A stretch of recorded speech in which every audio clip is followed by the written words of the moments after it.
UP में आयकर विभाग ने बड़ी छापेमारी की है। एक साथ कई शहरों में छापेमारी का काम शुरू हुआ, जो अब भी कुछ जगहों पर जारी है। सबसे बड़ी बात यह कि जितने लोगों के ठिकाने पर छापा पड़ा, सभी अखिलेश यादव के करीबी हैं। लिहाजा समाजवादी पार्टी के नेता से लेकर कार्यकर्ता तक गुस्से में हैं।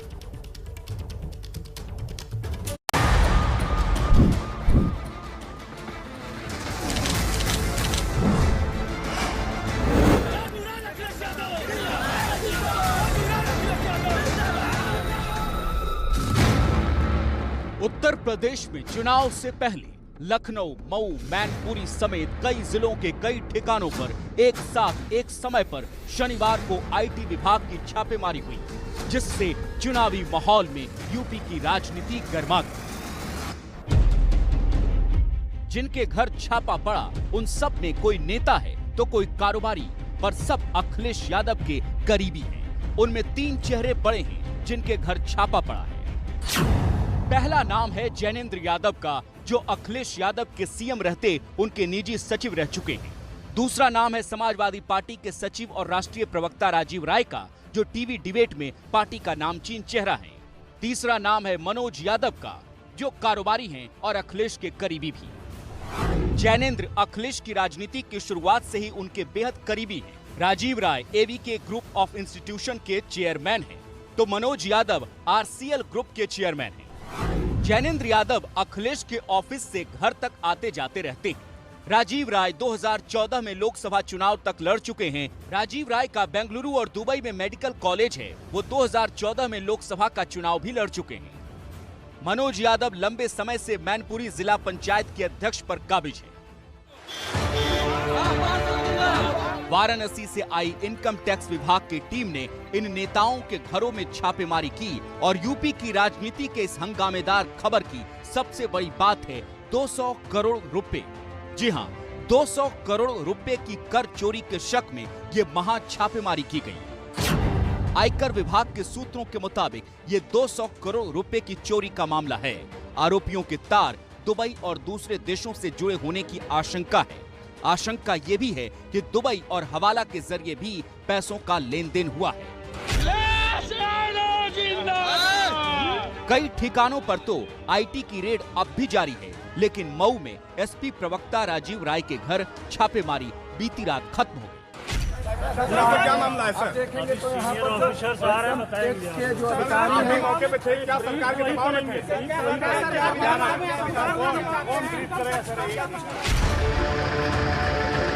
आईटी अधिकारी गए तो अखिलेश के नाम पर नारेबाजी करते हुए एसपी कार्यकर्ता राजीव राय के घर में घुसे और समर्थन का वादा किया।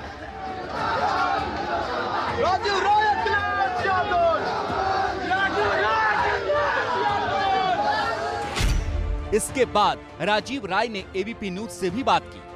200 करोड़ रुपए चोरी के शक में पूरे यूपी में ये महा छापेमारी की गई थी, लेकिन राजीव राय के मुताबिक मिले सिर्फ 17,500 रुपए।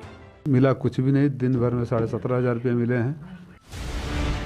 राजीव राय के घर पर शनिवार सुबह करीब 7 बजे ही इनकम टैक्स के अधिकारी आ धमके और छापे की कार्रवाई शुरू कर दी, जो करीब 16 घंटे तक चली। राजीव राय के मुताबिक इस दौरान उनका पूरा परिवार बंधक की तरह रहा। सबके मोबाइल फोन ले लिए गए थे। तो उन्होंने मेरा फोन ले लिया था, टीवी नहीं देखने दे रहे थे और कोई बाहर से ज्यादा जानकारी आ नहीं रही थी। परसों बाद ये ऐसा दिन आया होगा कि जिस दिन मैं नहा भी नहीं पाया। नहीं तो मैं नहीं नहाता हूँ तो बीमार पड़ जाता हूँ, चाहे 0 डिग्री टेम्परेचर हो तब भी। मैनपुरी के पंजाबी कॉलोनी में आलिशान बंगले में रहने वाले ठेकेदार मनोज यादव के घर पर भी आयकर विभाग का छापा पड़ा। 12 गाड़ियों के काफिले के साथ आईटी विभाग के अधिकारी पहुंचे थे और पूरे घर को अंदर से बंद कर दिया था।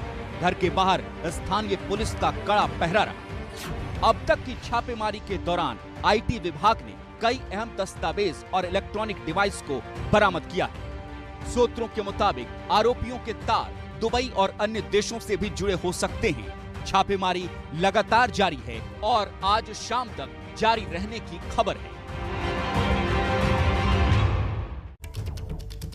अपने करीबी नेताओं और कारोबारियों पर छापेमारी को अखिलेश यादव राजनीतिक बदले की कार्रवाई बता रहे हैं।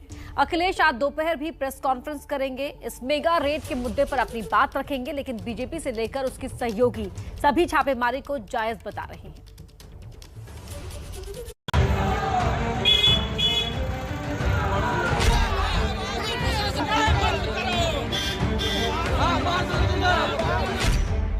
दिल्ली की एजेंसी ने यूपी में लखनऊ से मऊ तक जो हलचल मचाई है, उसके बाद पूरे प्रदेश में पक्ष विपक्ष के बीच वार पलटवार शुरू हो गया है।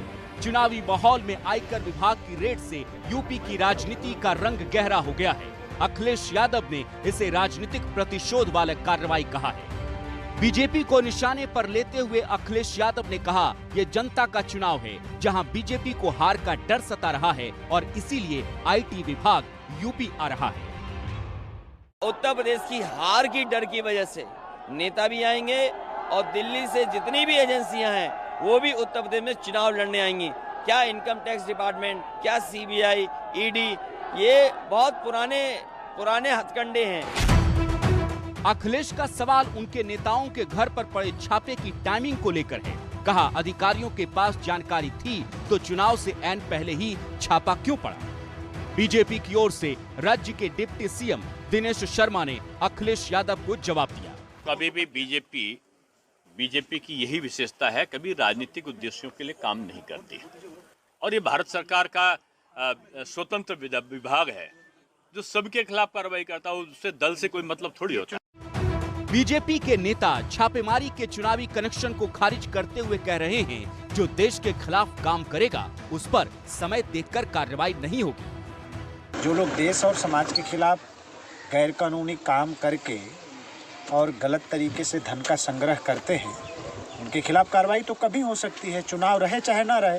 जो भी बेईमानी से अथाह दौलत और करोड़ों की कोठी में रहेगा वहां रेट गिरना ही है। बीजेपी के विरोधियों पर केंद्रीय एजेंसी की छापेमारी के बाद पार्टी सवालों में है, लेकिन बीजेपी से नाराज चल रही सहयोगी निषाद पार्टी ने भी छापेमारी की कार्रवाई का समर्थन किया है। इनकम टैक्स वाला कुछ लोगों पर जो आईटी के छापे पड़े हैं, मैं उसका समर्थन करता हूं। ऐसे जो भी कानून भ्रष्टाचारी हैं उनके खिलाफ जो भी कार्रवाई, उनका समर्थन करता हूँ। ये वही भ्रष्टाचारी हैं जो पिछली सरकारों के द्वारा संरक्षण प्राप्त थे। कानून के राज में हम कानून का समर्थन करते हैं। लेकिन समाजवादी पार्टी कह रही है, चुनाव से पहले छापेमारी का ऐसा ही काम पश्चिम बंगाल में भी हुआ था। बंगाल में टीएमसी जीत गई थी, यूपी में समाजवादी पार्टी भी जीत जाएगी। हिंदुस्तान की सियासत में ऐसी चीजें शोभा नहीं देती। अगर बीजेपी हार रही है, इसका सफाया हो रहा है, तो इसका ये मतलब नहीं कि जो पार्टी समाजवादी पार्टी जो जीत रही है उसके नेताओं के ऊपर जुल्म और ज्यादती की जाए, मुकदमे लगाए जाएं। हिंदुस्तान के इतिहास में कभी ऐसा हुआ है 70 साल में? इन्होंने यही काम बंगाल में भी करा था, नतीजे इस काम की वजह से और इनके विपरीत हो गए। तो हम तो यही कहेंगे कि इस तरह की राजनीति देश में नहीं होनी चाहिए।